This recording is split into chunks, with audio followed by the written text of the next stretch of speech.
On le croise partout, tous les jours, sans même y faire attention. L'aluminium. C'est un peu le métal miracle de notre époque. Sauf que ce miracle a un secret. Un côté bien plus sombre qu'on l'imagine, et c'est ce qu'on va explorer ensemble. Alors, première question. Quel est le rapport entre un avion de chasse et une canette de soda? Ça a l'air un peu tiré par les cheveux, pas vrai? Et pourtant, la réponse nous en dit long sur un métal qui a littéralement redéfini notre monde moderne. Eh bien, la réponse, c'est l'aluminium, bien sûr. Et franchement, ses propriétés sont incroyables. Imaginez un peu, c'est super léger, mais en même temps hyper solide, presque comme de l'acier. Ça ne rouille jamais, c'est un excellent conducteur, et le top du top, on peut le recycler à l'infini. Vraiment, à l'infini. Non, ce n'est pas une exagération de dire que c'est l'armature de notre vie de tous les jours. Que ce soit dans les avions, les voitures, les bâtiments, ou même l'emballage de ce qu'on mange, il est absolument partout. C'est un peu le fil conducteur de notre modernité. Et attention, on ne parle pas que de papier d'alu ou de canette, on pousse ses performances à des niveaux extrêmes.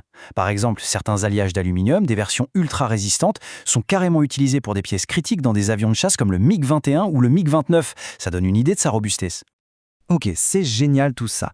Mais la question c'est d'où il vient ce métal miracle et surtout quel est le fameux coup caché dont on parlait? Parce que c'est là vraiment que l'histoire prend un autre tournant. Alors, pour bien comprendre ce coup, on va remonter jusqu'au tout début du processus. Comment on passe d'une roche brute, d'un simple caillou, à ce métal si high-tech? Eh bien, tout part de là, de cette roche un peu rougeâtre qu'on appelle la bauxite. Et déjà, premier chiffre qui interpelle, pour produire une seule petite tonne d'aluminium, il faut 4 tonnes de bauxite. Le ratio est énorme. Alors le procédé pour y arriver a un nom un peu barbare, Bayer-Roll-Heroult. Mais en gros, comment ça marche? D'abord, on broie la bauxite et on la plonge dans de la soude caustique pour en sortir un composé qui s'appelle l'alumine. Ensuite, on récupère cette alumine qui ressemble à une poudre blanche. Et la dernière étape, c'est de dissoudre cette poudre dans un bain en fusion et d'y envoyer un courant électrique ultra puissant pour enfin obtenir de l'aluminium. Et le mot-clé dans cette dernière étape, c'est électricité. Une quantité, mais vraiment colossale d'électricité. Ce procédé est un vrai gouffre énergétique, à tel point qu'on construit carrément les usines à côté de barrages géants. L'exemple parfait, c'est l'usine Egyptalum en Égypte. Elle a été construite là-bas, exprès pour pomper l'énergie du fameux barrage d'Aswan.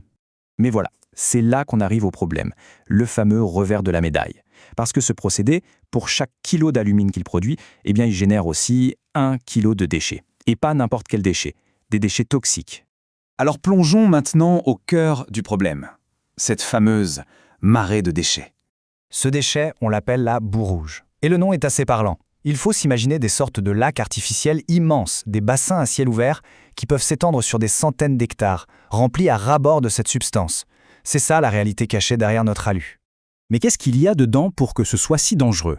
Eh bien, c'est un véritable cocktail toxique. D'abord, c'est ultra caustique. Le pH est tellement élevé que c'est aussi corrosif que de la javel pure.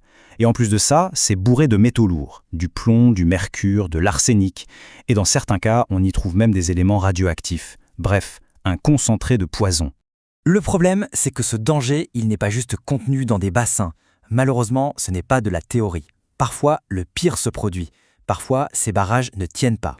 On est en octobre 2010, près d'une petite ville en Hongrie qui s'appelle Ajika. Et là-bas, la digue d'un de ces gigantesques réservoirs de boue rouge se rompt. En quelques instants, c'est une vague de 700 000 m3 de cette boue caustique qui se déverse. Pour se faire une idée, ça représente l'équivalent de 280 piscines olympiques. Une véritable inondation toxique qui s'abat sur les villages situés en dessous. Le bilan humain est terrible.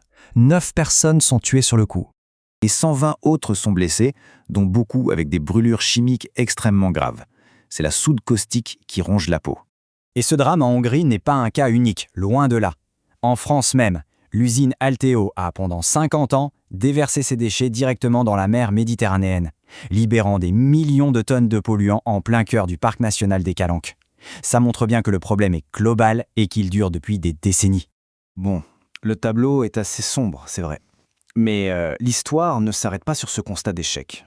Face à ce désastre, il y a des gens qui cherchent des solutions, qui utilisent leur ingéniosité pour essayer de réparer tout ça. Le vrai changement, c'est dans la façon de voir les choses. L'idée, ce n'est plus juste de stocker ce déchet dangereux dans un coin en espérant qu'il ne bouge pas. Non, l'idée, c'est de le valoriser. Qu'est-ce que ça veut dire? Ça veut dire le transformer en ressource. On se rend compte qu'on peut s'en servir pour faire des matériaux de construction comme des briques ou du ciment, ou même comme catalyseur dans d'autres industries. Et attention, ce n'est pas juste un rêve de chercheur, c'est concret. Partout dans le monde, des labos sont lancés dans une espèce de course contre la montre pour transformer cette boue rouge. Bon, peut-être pas en or, faut pas exagérer, mais au moins en quelque chose d'utile et surtout d'inoffensif. On a déjà des technologies qui émergent, avec des petits noms comme Orbit ou IB2. Elles permettent par exemple d'extraire des métaux rares et précieux qui se trouvent dans la boue. Mais la vraie révolution, le but ultime, ce serait de changer le procédé à la base, d'inventer une façon de produire de l'aluminium sans produire de boue rouge du tout. Finalement, l'aluminium, c'est un vrai paradoxe. C'est ce métal brillant, moderne, indispensable, qui traîne derrière lui un héritage hyper toxique.